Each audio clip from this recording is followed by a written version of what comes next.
विकसित भारत निर्माण हेतु किसान की अहम भूमिका। डॉक्टर विजय पहारिया।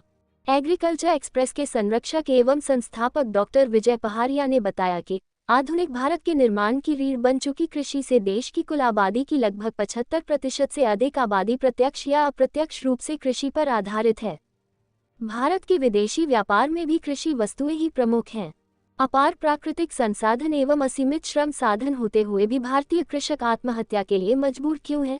कृषि का औद्योगिकरण होने एवं सैकड़ों सरकारी योजनाएं के होने के बाद भी किसानों को आर्थिक संकट से जूझना ही पड़ता है। कृषि विद्यार्थी तकनीकी शिक्षा प्राप्त करके भी देश के हालात में परिवर्तन नहीं कर पा रहे हैं। विदेशी कंपनियों के एकाधिकार से कीटनाशकों, खाद एवं बीज के मूल्य आसमान छू रहे हैं। क्या वजह है कि देश के बजट का बड़ा हिस्सा कृषि हित में होने के बाद भी एवं तकनीकी क्रांति के बावजूद फल, सब्जियां, अनाज, दूध दिन प्रतिदिन बहुत महंगे होते जा रहे हैं? एग्रीकल्चर एक्सप्रेस एक माध्यम है किसानों, कृषि छात्रों, कृषि अधिकारी, शासकीय तंत्र एवं कृषि वैज्ञानिकों के बीच जो कृषि हित एवं राष्ट्रहित के लिए समर्पित हैं। एग्रीकल्चर एक्सप्रेस लाभकारी सरकारी योजनाओं के प्रसार में महत्वपूर्ण भूमिका निभाने का काम करेगा।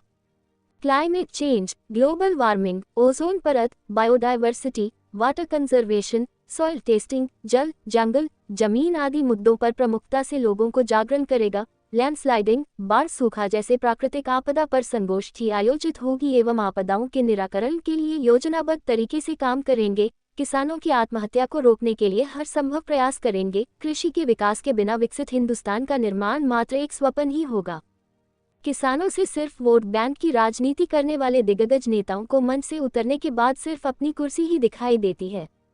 कृषि एवं कृषक की उन्नति हेतु हमें स्वयं ही क्रांति लानी होगी।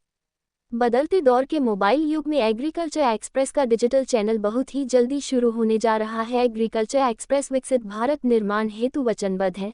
इस दौरान वो गोपाल गौशाला के संरक्षक चिराग सुंदरलाल गुप्ता एवं बुंदेलखंड होटल एवं रेस्टोरेंट एसोसिएशन के अध्यक्ष संजय गुप्ता मुख्य वक्ता एवं आयोजक के रूप में उपस्थित रहे। अमित कुमार साहू की रिपोर्ट।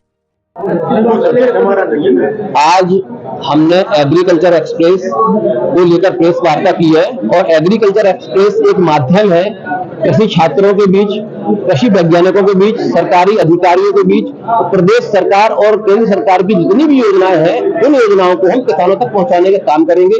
किसानों को जहां भी तकनीकी ज्ञान की आवश्यकता पड़ेगी हम एग्रीकल्चर एक्सप्रेस के माध्यम से एक संगठन बना रहे हैं। उस संगठन के लोग वहां जाके काम करेंगे।